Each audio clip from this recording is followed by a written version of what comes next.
we're in this series of sermons in the season of Lent, in which I think it's highly appropriate. In the season of Lent, Christ is calling to us. Christ is calling.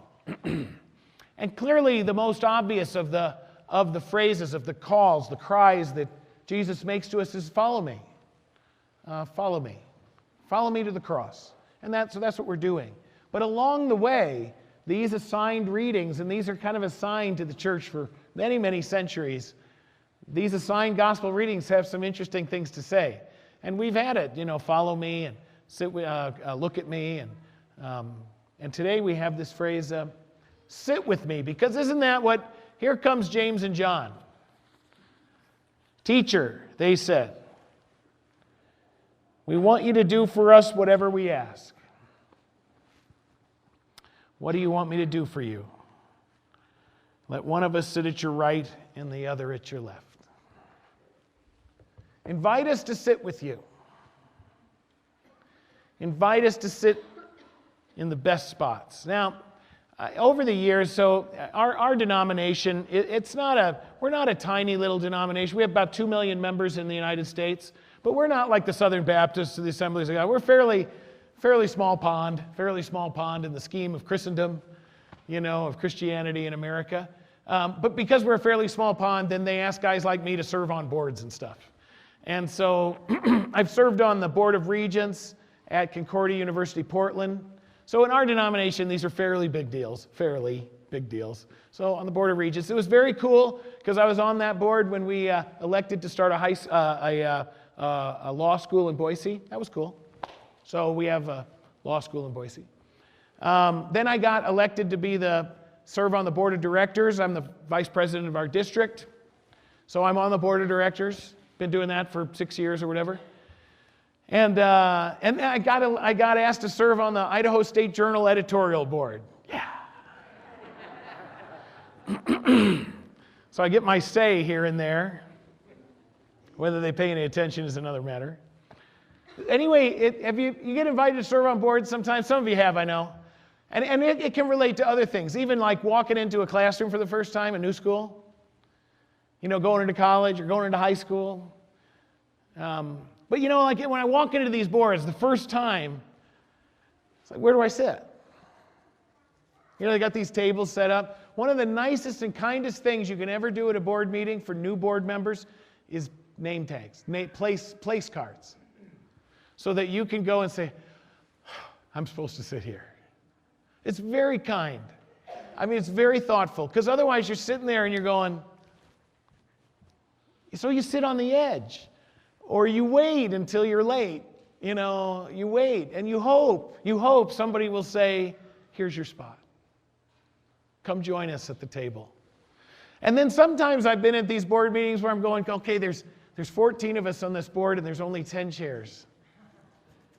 What's that mean? You don't know. And so, of course, over time that goes away and you get into the group and you figure it out. But that first time that you come in, like how many of you can relate to this? Walking into church the first time. How weird is that? You walk in and you go, what if I sit in somebody's seat? And every once in a while you hear horror stories, and I mean horror stories, where somebody has come and said, you're sitting in my seat, you got to move. In church! Really, isn't that sad? That's really sad. Don't ever do that, by the way. Don't do that. It's not your seat, right? And you'll understand why in a minute. They're God's seats, right? God set the table here. So anyway, it can be awkward. It can be awkward finding a seat at the table. It can be interesting. Where do I sit? What do I say? Whose seat is that? I don't know what the rules are. What are we supposed to do? So in this model where James and John come to Jesus and say, Jesus, would you give us the 2 places of honor? We think you're going to have a big time position in heaven, and we'd like to be rewarded. We'd like those. And Jesus takes the moment. He doesn't just slap them back. It's very tender. It's very tender. More than they deserve. More than we deserve. Because there are too many times when if we're honest with ourselves, we kind of are asking Jesus for that too. Jesus, did you see how I sacrificed for you? I'd really like, I want a better spot in heaven than that poor slob over there. That's what I'd like. Maybe you're not that way. Some of us are.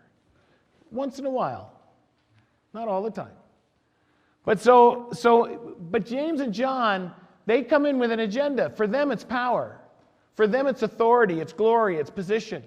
And Jesus essentially, in the next number of verses, is saying, I'm going to invite you to sit with me. This is what I think. This is my interpretation of these passages. I'm going to invite you to sit with me, but not in the way that you want, and not in the way that you would like. There will be an invitation. And I read these verses, and there are moments that I have a hard time reading them. In the first service, I had trouble reading them. Because you get it, right? So here's how it goes.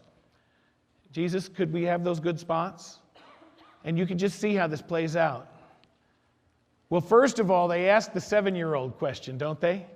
Right? Don't they ask like the 7-year-old? We're going to ask you for something, and we want you to say yes. Right? That's the first question. We're going to ask for something, and we want you to say yes. You're going to say yes? And of course, Jesus does what the good parent does and says, what do you want? We'd like those good spots in heaven. And you could just see Jesus pause. You don't know what you're asking for. You don't get it. And then he asks them the follow-up question. Do you think you can drink the cup, right? Do you think you can do what I'm going to do? Do you think you can drink the cup I've got to drink, that bitter cup? Do you think you can go in the deep end of the pool, be drowned in that baptism like I'm going to be drowned? And of course, like 7-year-olds again. Oh yeah. Oh yeah, Jesus, no sweat. And then longer pause, and this is where it takes me back. Longer pause. Like if your own kid asked it to you. You know, you're going to drink that cup. You will. And they do. James is the first martyr. James is the first one to lose his life for the sake of Jesus Christ. I mean, it's a fascinating story. That's not correct. Stephen's first. James is the first one as the head of the church of Jerusalem. Sorry, correction. But James loses his life. John is exiled. Goes through tremendous persecution, tremendous suffering. So you could just see Jesus, long pause, and with some sadness and grief, you are going to drink that cup. It's not what you think. It's not that cup of glory. It's not that baptism where everybody stands up and cheers. It is going to be the walk that I walk. So what is Jesus saying? There's 3 things, fairly simple, I want to share with you here, if you follow along with me. What is Jesus saying? Because I believe Jesus is saying. He has to do a corrective here. Because those disciples are saying, Jesus, ask us to sit with you in those spots. We want those spots and no other. We want those spots. And Jesus is saying, I am inviting you to sit with me. How is he doing it? Here you go. First one. So you've seen the Capital One commercial with Jennifer Garner with miles on seats, right? And the ad is about, you get all these miles and then you can never get a seat. And they take all the seats away from you. And in one of the ads, they're playing musical chairs. You ever play musical chairs? As a kid, do you have any memories of it? Isn't it a cruel game? Horribly cruel game. Everyone loses every round. I mean, people lose every round. There's losers. Constant losers. I hardly ever lost. I had a big rear end. Right? You come by me, pooh, off you go. I get the seat. Okay? So I was pretty good at it. I was pretty good. But what a cruel game. Musical chairs. In other words, every round, there's not enough room. This is point number 1. This is great. Jesus is saying to me, because the way James and John and their economy is, there's not going to be enough chairs. You get it? There won't be enough chairs, not good ones. There's not going to be enough chairs. So Jesus, we want our names written on those. And Jesus stops and says, sit with me. This is not musical chairs. People of God, this is good news. Because for so many people, I believe they're playing the Christian game as if it's a game of musical chairs. I'm going to get left out. I have to do enough. How much can I do? How can I assure myself that I'm going to get a chair? How can I be certain that I'll get one? And Jesus is coming and saying, sit with me. This is not musical chairs. Why? Because it is not you who have to drink that cup first. It is not you who can attain that baptism which I will be baptized with. I'll do it. And in so doing, I provide chairs for all who believe. This is good news. There is a seat for everyone who believes. Do you have that picture, Louise, by chance? I came in late. I didn't get to talk to anybody. Do you happen to have that image? It's a picture that hangs in my office, and I've shown some of you this. There, it's a picture of the heavenly banquet. I've got 2 pictures of this, and I've got a painting of one. I love it even more than this one. I couldn't find it online, a Google image thing. This is the one I could find, and I have this one. But I love that. And it's called The Invitation, and Jesus Christ cordially invites you, right, to this banquet, to the wedding feast. All we do is RSVP. You don't bring anything to the table. Can I bring a dessert? No. Right? Can I bring napkins? Can I wash the dishes at the end? What can I do? No. Just RSVP. And the table and the chairs go on and on. The other painting is much better because it goes on and on into eternity. There is a chair for everyone who believes. There is no musical chairs. Everyone has a seat because of Jesus Christ. Now, does that mean that everyone will be sitting at the table? Some people don't want. Sadly. I mean, doesn't that grieve you? Doesn't that grieve you? You get invited to that? That's what's driving me. I don't know. What I want to drive our church. Look at what you get to come to. Come to this. Because if you don't come, you don't come. You don't get the banquet. There's not an alternative banquet. There's not a kids' table. There's this banquet that Jesus invites us to. And so we're passionate about that. We're passionate about that. How about this one? Second one. So depending upon the venue, different settings have good seats, right? So if you go to a movie, now this varies for people, but what's the best seat in the movie theater? Now there's some people, what do you think, bud? In the back, right? In the back. There's a lot of people who love to go way up high, right, in those last couple of rows, and they're kind of like eye level with the screen. Now, Teresa and I, we love to go up about 2/3, right in the middle. Right, 2/3 right in the middle. What are the worst seats in the movie theater? In the very front. Nobody sits there, right? One time, David and I went to see Transformers, and you have to do this. You have to do that, and you were ready to throw up 4 or 5 times. It's horrible. It's horrible. Now, however, go to a ball game. Best seat? Right in the front. By the way, that's true in church too. Just so you know. No, it's actually not true. Best seats in the house of church are in the back. Right? Everybody loves the ones in the back. Nobody sits in the front. I mean, thank you for sitting in the front. But people don't sit in the front. They're empty, you know. So, but in a baseball game, right? Those are the expensive seats. NBA basketball game, hugely expensive. NHL, huge, because you're right in the action, right? As close to the action, as close to the people as possible. So it depends on the seat. And the ones up in the nosebleed, you know, they're horrible. You may as well go home and watch it on TV, right? And to be honest, that's how I like to watch football. People have I've gone to like a couple of pro football games. I hate them. I'd much rather sit and with a DVR, yeah, baby, right?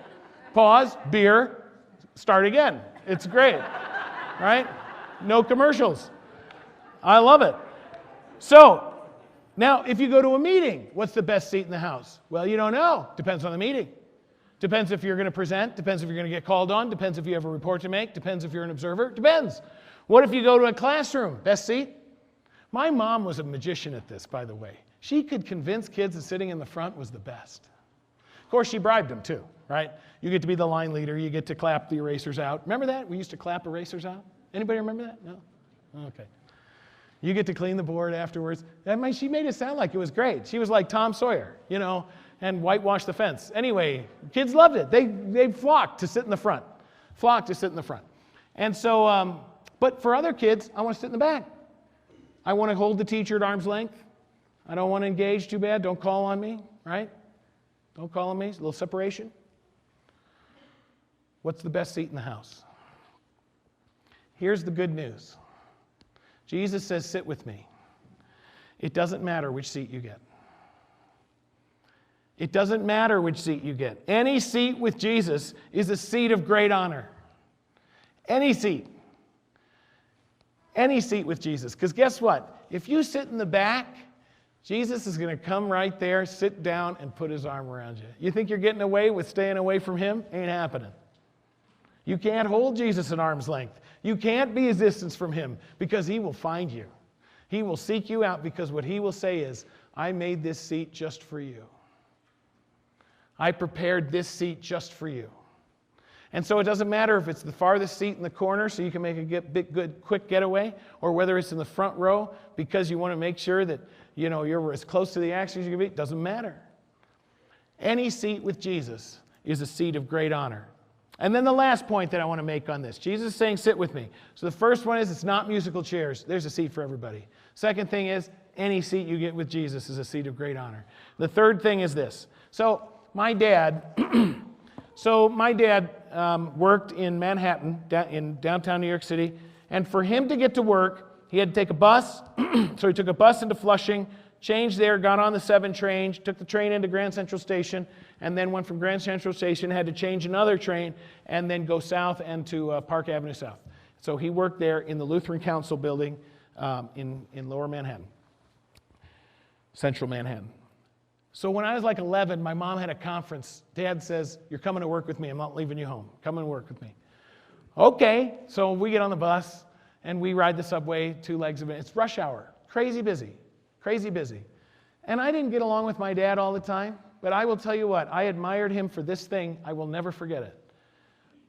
I did this with him probably 3 or 4 times when I was a kid, when I was little. And then when I got to be 15 or 16, I would go in on my own. But when I was little, 11, 12, and I would go in with him, he gave up his seat every time. I never remember a leg of that journey that he did not give up his seat if he had one. And he always got one because he would start at the beginning of the line, at the beginning of the trip. It was the start of So he always got a seat. He always gave up his seat. And in New York, not everybody did. In fact, not many did, but my dad always did. He always gave up his seat. You know what, folks? This is really good news. Point number 3 that I have for you here, Jesus says these powerful, powerful words. If there's one phrase, if there's a Bible verse for you to memorize, it's this one. I mean, there's many, but today, for the Son of Man came not to be served, but to serve, and to give his life as a ransom for many. My dad had an hour, like a 2-hour commute. He deserved that seat. Jesus Christ came from glory. He deserved that seat.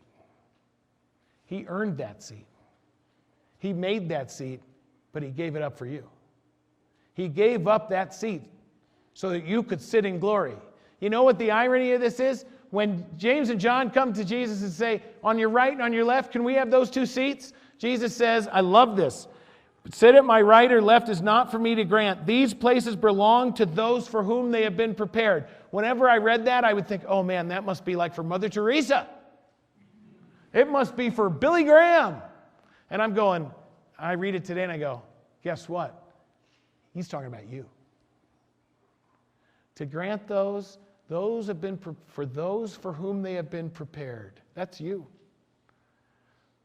Do you deserve that place of honor? Absolutely not. Do I? Absolutely not. And yet Christ gives up his seat that we might sit with him. Jesus Christ is all about making room for more seats. Jesus stands when you come in the room. Jesus kneels when you kneel before him. Jesus washes your feet, feeds you with himself, offers you grace and mercy. Jesus Christ gives up his seat. He is the only one who can make room for you. And so what a joy it is for us to make room for others. We for whom a seat has been prepared. John chapter 14, those powerful, wonderful words. Jesus says, don't be troubled. Don't let your hearts be troubled. He says, in my Father's house are many mansions, many rooms. I go there to prepare a place for you. And if I go there to prepare a place for you, I will come back to take you to be with me. Jesus made that seat for you.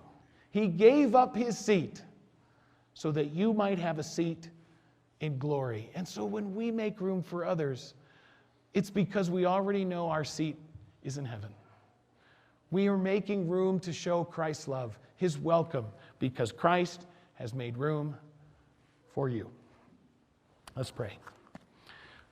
Gracious Lord, in this Lenten season, what a powerful example it is for us to hear that Lent is not a call for us to make room for you, but rather that you are making room for us in your heart, in the heavenly kingdom, at the banquet table. You have made room for us. You gave up your seat of glory so that we might sit in glory with you. You prepared these places for us, Lord. And what a joy it is, Lord, to tell others that there has been a place prepared for them as well. May we share that glory which you have given to us, to the praise and honor of your name. Amen.